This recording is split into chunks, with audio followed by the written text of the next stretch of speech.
Our final segment concerns a spate of articles on long-term prospects of COVID. In the early days of the COVID pandemic, two terms symbolized public health officials' goals.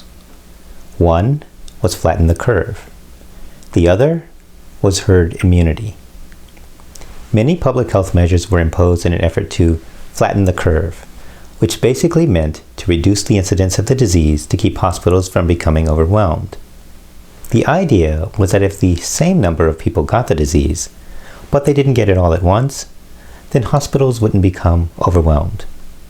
And if hospitals could be kept from becoming overwhelmed, people wouldn't die of heart attacks and strokes and other illnesses and injuries simply because they couldn't get treatment from overwhelmed hospitals.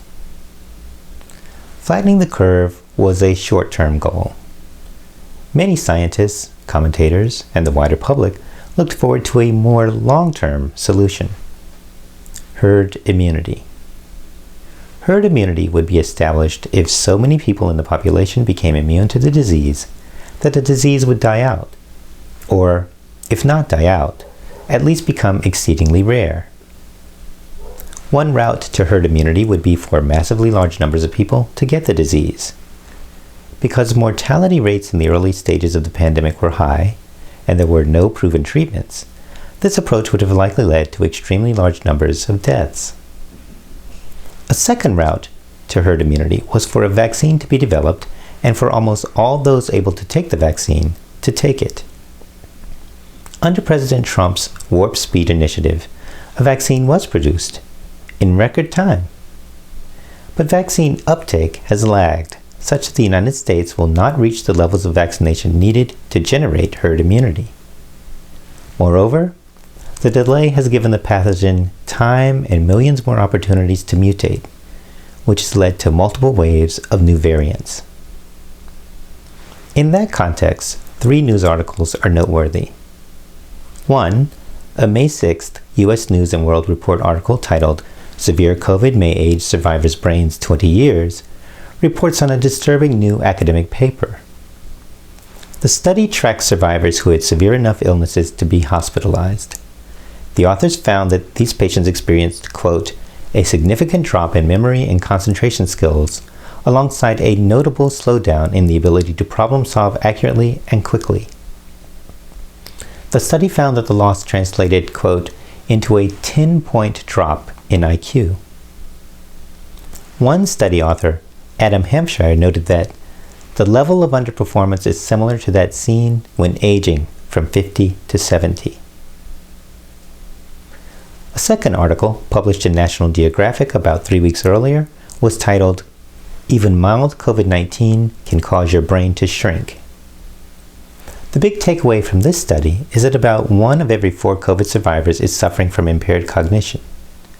The National Geographic article stated, quote, patients hospitalized with COVID-19 are almost 3 times more likely than those not hospitalized to have impaired cognition.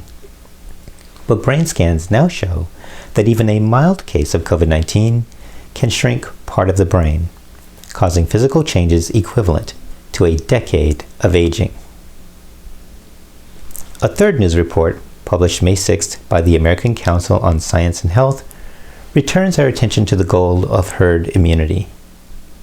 The news is not good.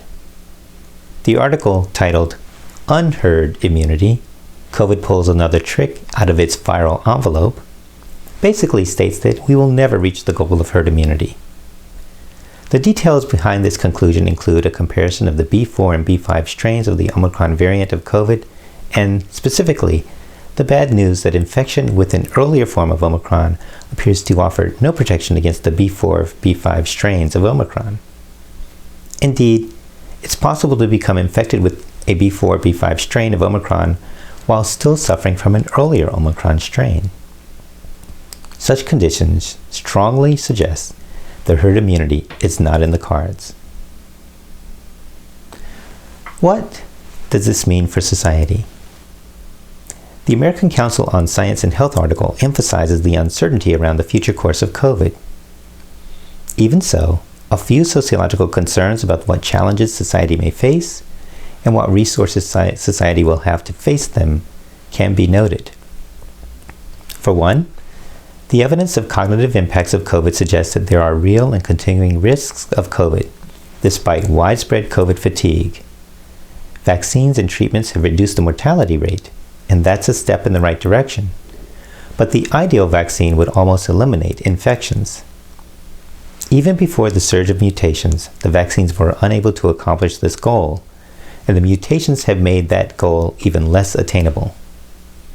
Unfortunately, the emerging research indicates that even mild COVID cases are associated with long-term deleterious impacts on individuals' quality of life, as well as reductions in the cognitive capacity of members of society.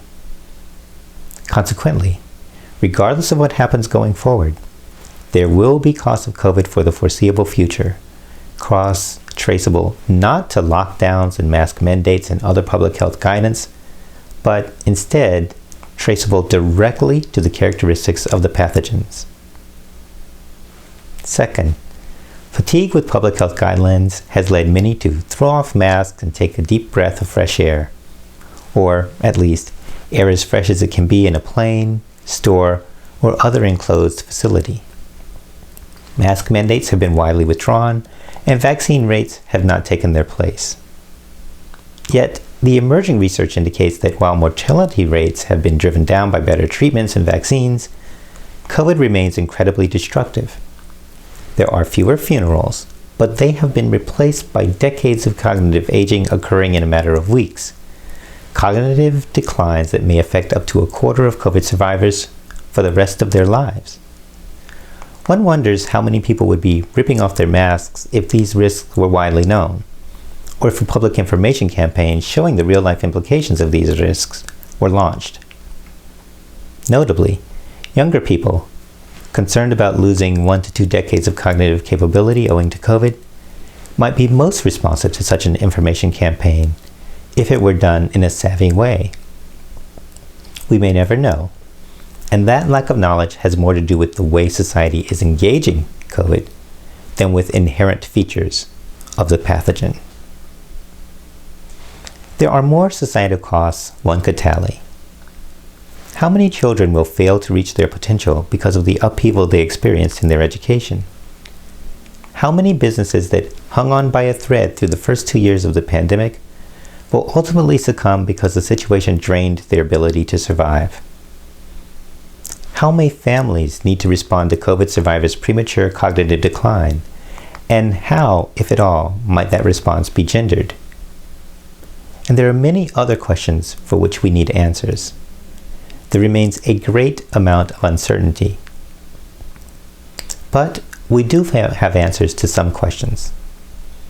We know that COVID has come to our town, takes many, leaves survivors often with reduced cognitive capacity, mutates in ways that make herd immunity impossible, and at least in the US, is now stalking a land of people fed up with taking steps to protect themselves and others. These facts are not reassuring. In fact, they suggest that we may never return to normal, if we define normal as how things were during the summer of 2019. This may sound sad, but it's actually the opening to a sound of hope. When the HIV/AIDS pandemic began, people may have feared that sexual intimacy would never be possible again. Some of them may have therefore refused to take any precautions. But many other people adapted. They learned how to protect themselves and others while being intimate. I doubt that people of the height of the HIV/AIDS era loved each other any less than did those who lived before. And, truth be told, HIV/AIDS is still with us, and it is still affecting how people embrace. But note, people still embrace. COVID is another pandemic posing different challenges, but in many ways, the most sociologically healthy response is the same. People must adapt. Our surest chance to make it through the COVID pandemic with as much of our abilities intact as possible depends crucially on realizing and accepting that COVID is part of a new normal.